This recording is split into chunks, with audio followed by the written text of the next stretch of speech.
La Bible dit dans Joël chapitre 3 et le verset 7, Dieu parle et il dit, « Voici, je les ferai revenir du lieu où vous les avez vendus, et je ferai retomber votre vengeance sur vos têtes. » Prions.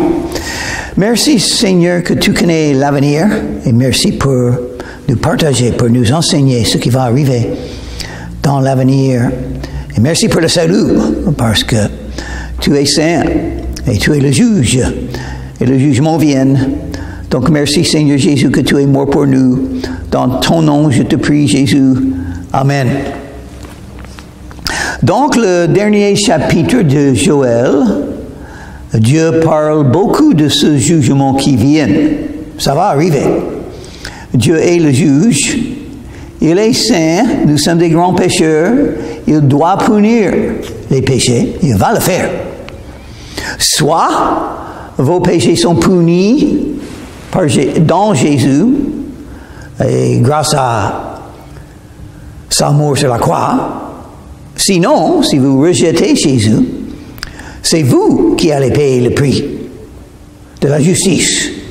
Parce que vous avez péché. C'est une des grandes vérités de la Bible.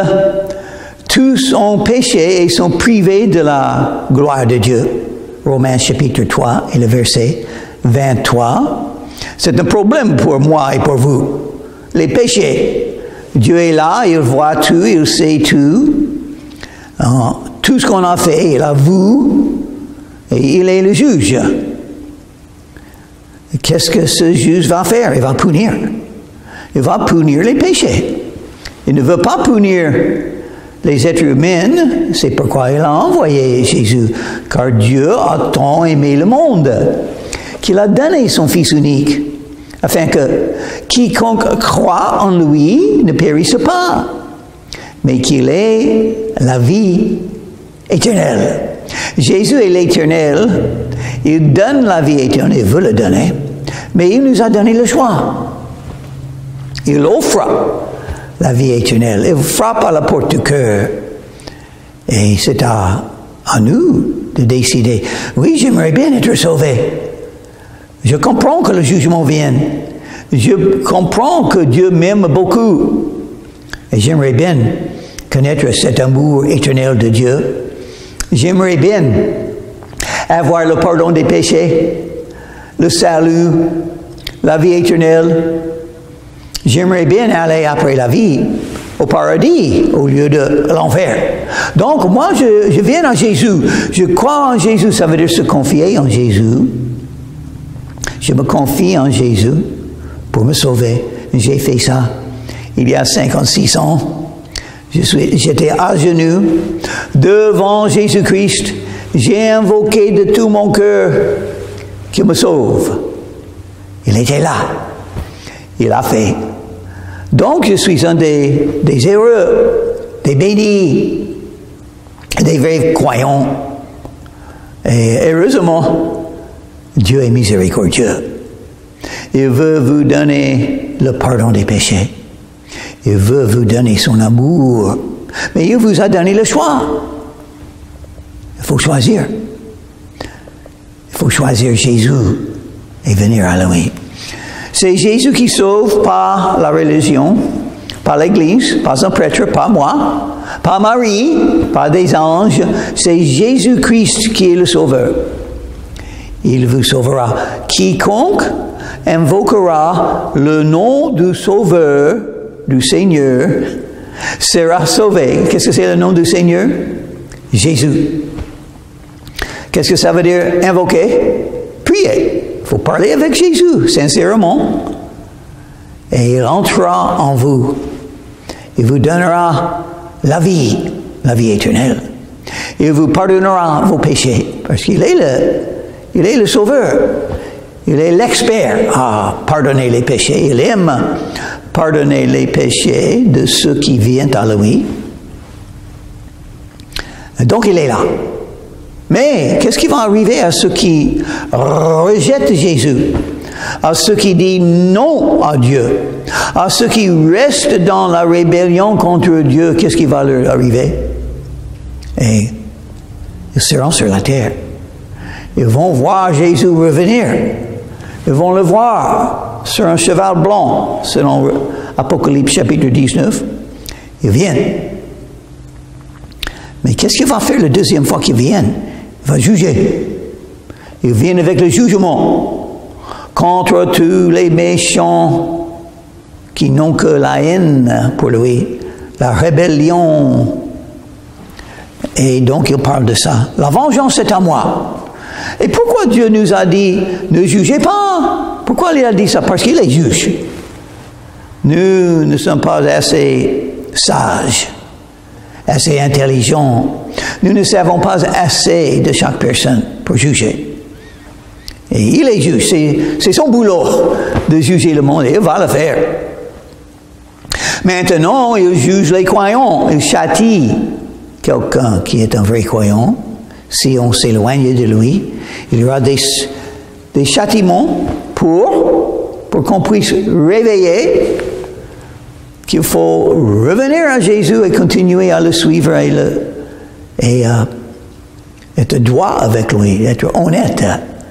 1 Jean chapitre 1 verset 9. Si nous confessons nos péchés, il est fidèle et juste pour nous pardonner et nous purifier de toute iniquité. Qui est nous? Tous les croyants, même moi. Nous, j'aime le mot « nous » dans le Nouveau Testament ou le mot « vous ». Souvent, ça parle de tous les croyants. Donc, ça parle de moi. Et heureusement, Dieu a mis 1 Jean chapitre 1, verset 9 dans la Bible parce que j'avais beaucoup besoin de ce verset. Toutes les 56 ans que j'ai suivi Jésus, c'est grâce à ce verset, grâce à la miséricorde de Dieu, grâce au fait que Dieu pardonne des péchés, il lave les pieds, les croyants. Chaque jour, Jésus le fait. Il a fait ça, oui. Il a lavé les pieds des apôtres. Quand Jésus était sur la terre, il a lavé leurs pieds. Jésus a dit, si je ne lave pas vos pieds, vous n'avez aucun part avec moi. Et pourquoi les pieds? Parce que quand on marche sur la terre, la route, il y a beaucoup de poussière, beaucoup de péché. Et les pieds sont facilement, tous les jours, souillés. Ils ont besoin d'être lavés. C'est le pardon des péchés chaque jour.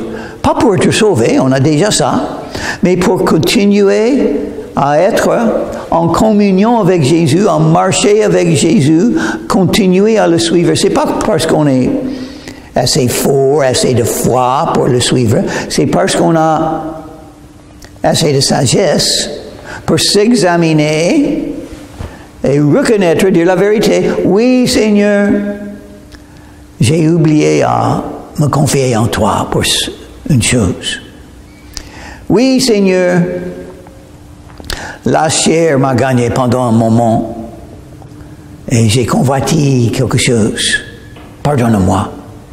Oui, Seigneur, j'ai pensé à mes responsabilités sans penser à toi. Ça, c'est pas aimer toi avec tous mes pensées. Pardonne-moi, Seigneur Jésus.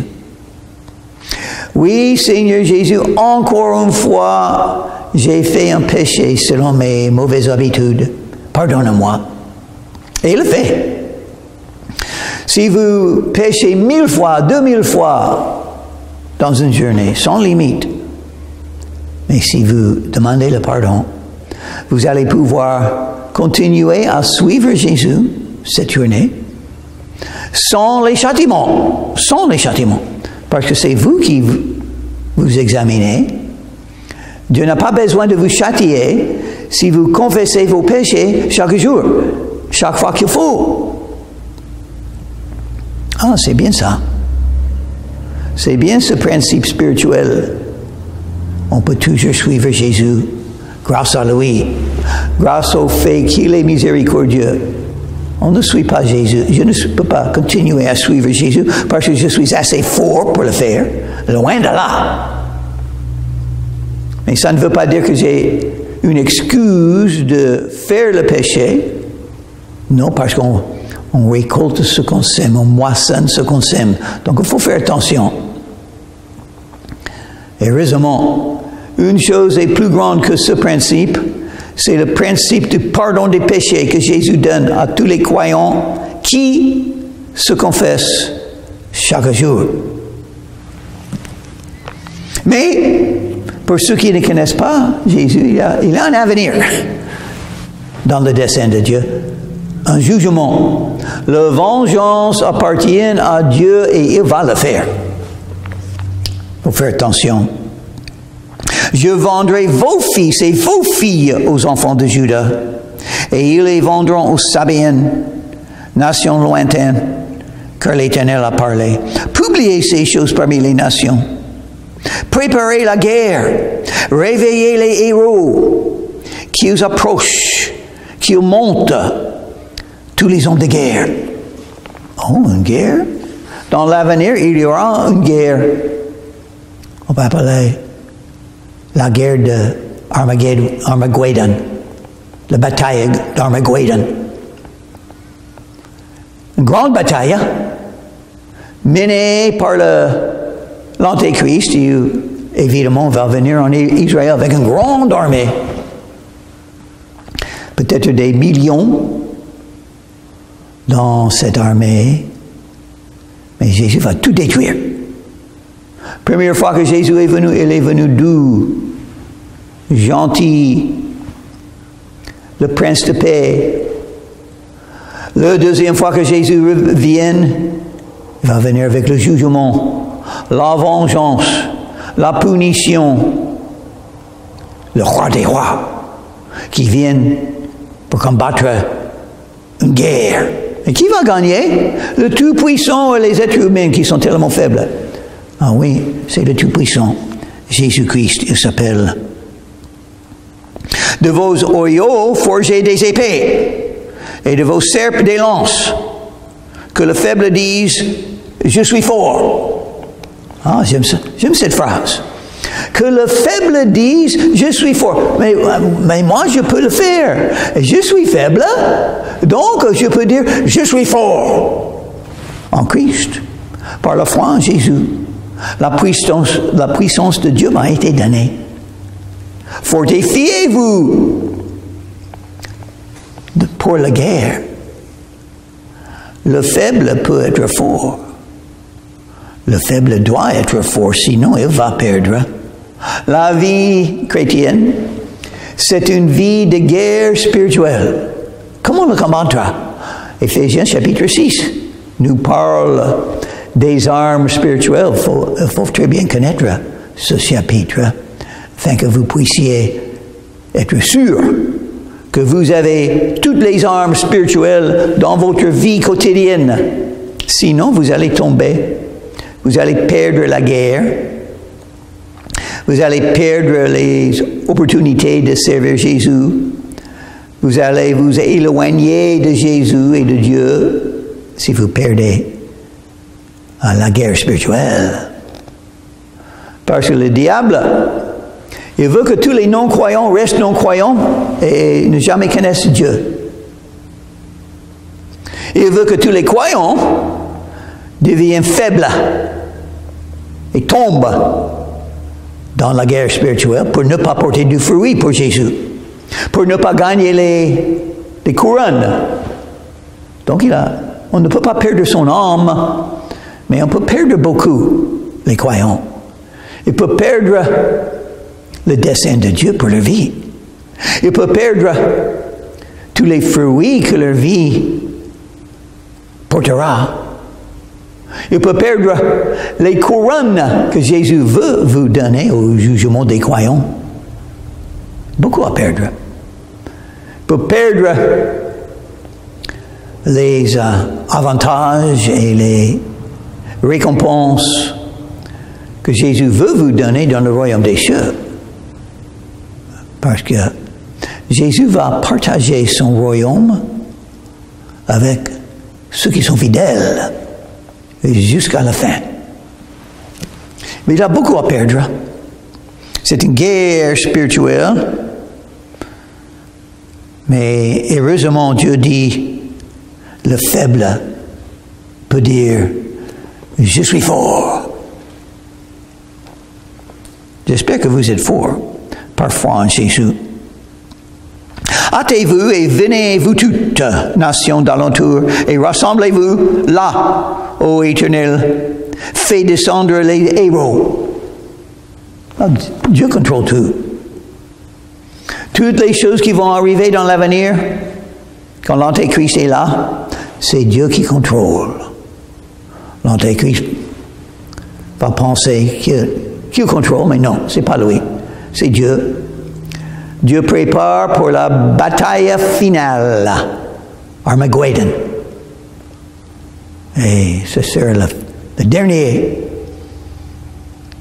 dernière grande bataille. Jésus va gagner facilement. Il va dire un mot et tous seront détruits. Et il va le faire. Que les nations se réveillent et qu'elles montent vers la vallée de Josaphat. Car là, je siégerai pour juger toutes les nations d'alentour. Oh, non, c'est très clair. Il y aura une bataille finale et les armées du monde vont venir en Israël.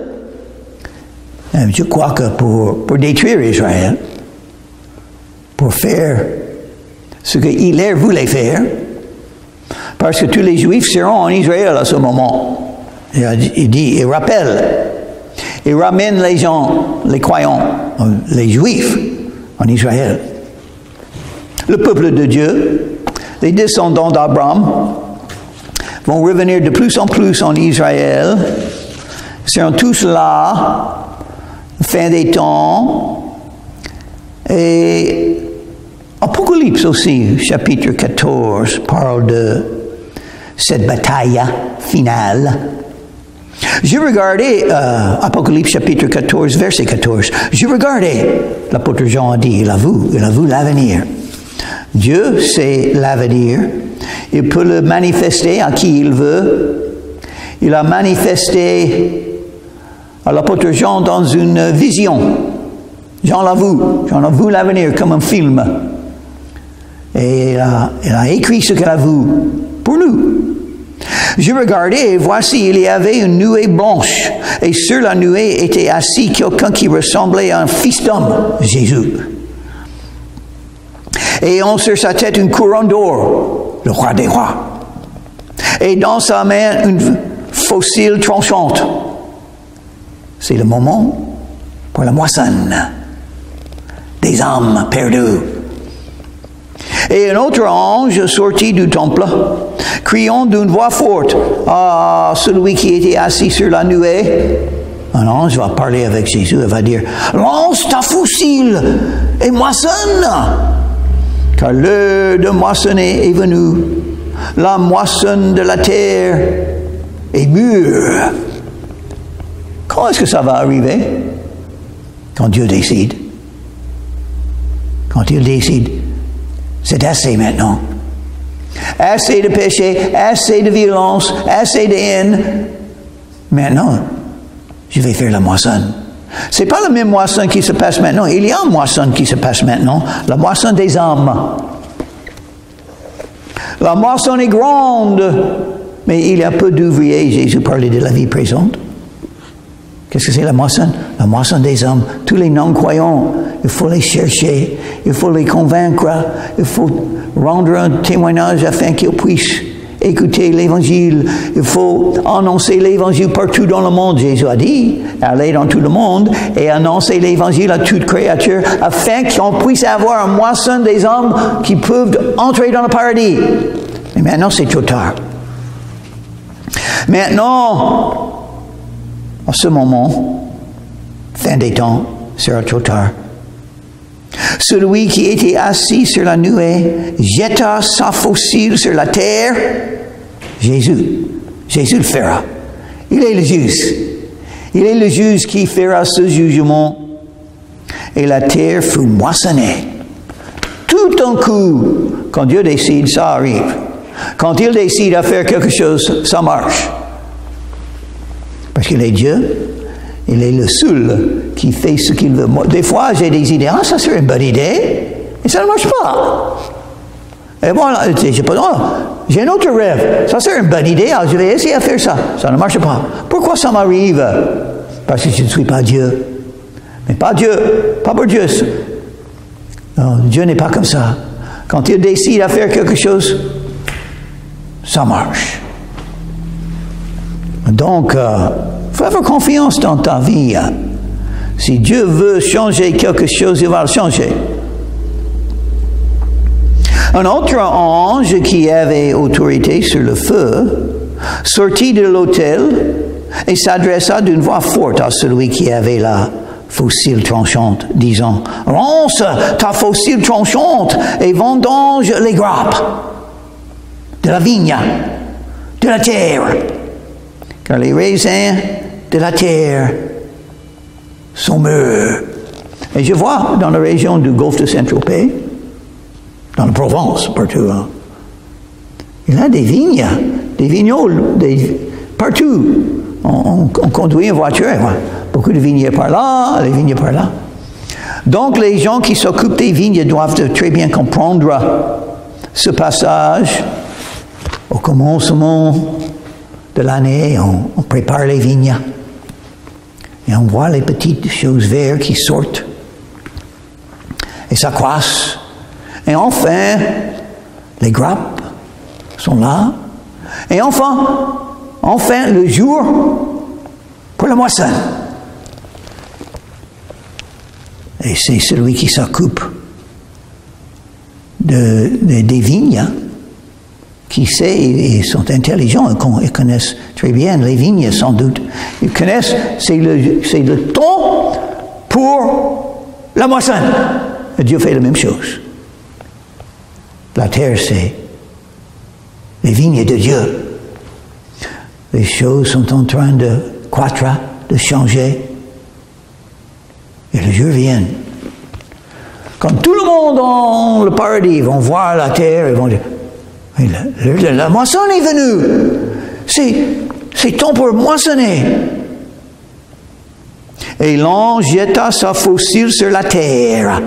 Et il vendangea la vigne de la terre.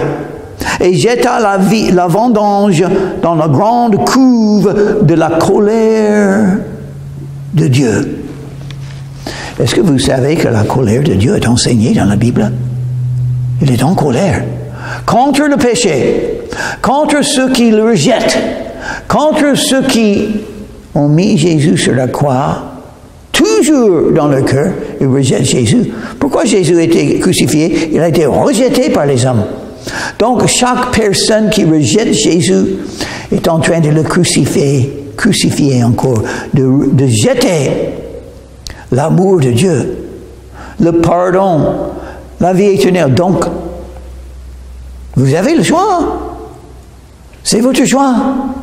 Dieu va pleurer pour vous et votre âme. Mais il va juger aussi. Il doit. Il est saint. Il les juge. Il n'est pas comme des juges humains. Il va juger avec justice. Il va donner ce qu'on mérite. Ceux qui ne sont pas sauvés. La cuve fut foulée hors de la ville, et du sang sortit de la cuve jusqu'aux morts des chevaux sur une étendue de 1600 stades. Beaucoup de sang. Des millions de gens seront tués dans un instant, quand Jésus le dit. Il faut le dire. Jésus donne la vie et il ôte la vie quand il veut. Il veut vous donner la vie éternelle. Mais il sait quand vous allez quitter la terre. Les gens là, fin de temps, ils vont beaucoup quitter au même moment. Ils vont perdre leur sang. C'est eux qui ont égorgé les croyants. Maintenant, c'est leur tour d'être égorgés. Et Dieu le fera, selon la Bible. Un jugement horrible vient sur la terre. Et une des dernières choses qui va arriver Dans la tribulation sera la guerre Armageddon, la bataille d'Armageddon. Et c'est Jésus qui va gagner. Jésus gagne toujours. Il est Dieu. Il fait ce qu'il veut. Il va punir les péchés. Heureusement, il est miséricordieux en nous, où nous serons dans le même endroit.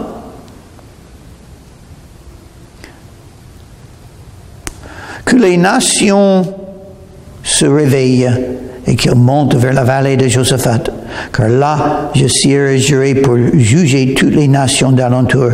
Saisissez la fossile. Oh, c'est le même langage qu'on a trouvé en Apocalypse. Car la moisson est mûre. Le même enseignement qu'on trouve en Apocalypse. Venez, foulez, car le pressoir est plein. Les cuves regorgent, car grande est leur méchanceté. Grande est leur méchanceté, le juge voit. Et il va punir la méchanceté. Intéressant que Joël avait le même message.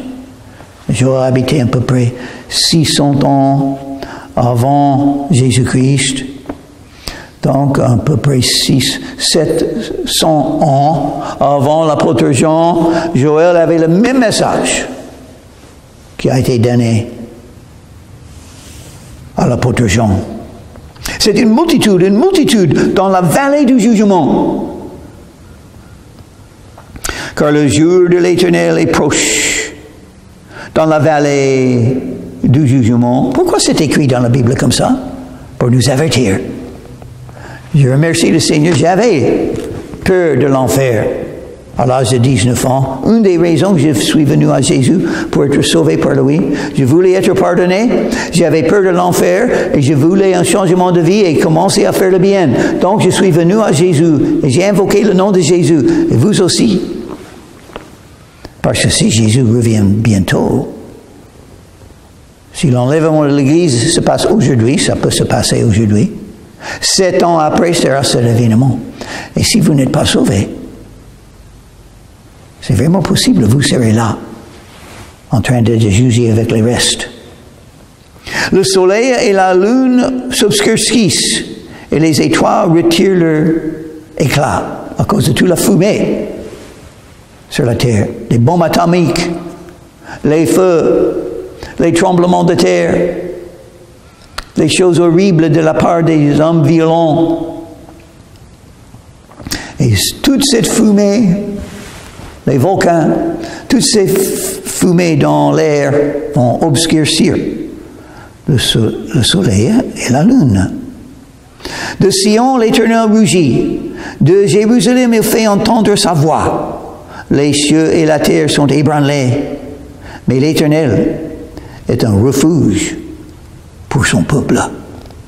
Intéressant. Toutes les choses horribles qui vont arriver sur la terre, et même maintenant, il y a des choses horribles. Les meurtres, la violence, la haine, les guerres, les tribulations, les tremblements de terre. Beaucoup de choses arrivent. Les inondations. Mais Dieu est toujours là pour son peuple. Si vous êtes un vrai croyant, vous avez toujours Jésus avec vous. Et il va vous protéger jusqu'au jour qu'il décide d'ôter votre vie. Parce que c'est lui qui décide. Il a quelque chose pour vous à faire. Vous êtes vivant aujourd'hui. Pourquoi? Parce que Jésus a décidé de vous donner aujourd'hui. Réjouissez-vous. Vous avez encore une journée pour le connaître, pour le suivre, pour le servir. Mais demain, il le sait, vous ne savez pas. Mais heureusement, tout le temps que vous êtes sur la terre, vous avez le Dieu Tout-Puissant qui vous aime, qui vous protège, qui vous aide, qui est là pour vous. Et toutes les promesses de la Bible, un abri pour les enfants d'Israël. Il y a toujours un abri. Même dans la période de temps qui sera la pire pour toute la terre, Dieu est toujours un abri. Étonnant comment il fait ça. Et vous saurez que je suis l'Éternel, votre Dieu. si vous reconnaissez les choses que Dieu est en train de faire. Vous allez reconnaître la main de Dieu. Il agit, il est là. Il a ses raisons pour ce qu'il fait. Résidons à Sion, ma sainte montagne. Jérusalem sera sainte. Et les étrangers n'y passeront plus. Seulement les croyants, après le jugement. Oh, ça serait bien. Seulement les croyants, Dieu le fera. Parce qu'il veut la sainteté. Il donne la sainteté gratuitement. Le moment qu'on entre dans le paradis, par la grâce de Dieu, par foi en Jésus, on sera saint enfin, dans tous les sens. Maintenant, on est saint dans les yeux de Dieu parce qu'il le dit. Dieu peut faire tout ce qu'il veut et il peut dire en pécheur, maintenant, tu es un saint parce que moi je suis de Dieu et je le dis. Grâce à Jésus. J'espère que vous connaissez Jésus. Sinon, vous pouvez être converti aujourd'hui dans votre cœur. Vous pouvez venir à Jésus comme j'ai fait il y a 56 ans. Vous pouvez invoquer le nom de Jésus et il vous sauvera de vos péchés.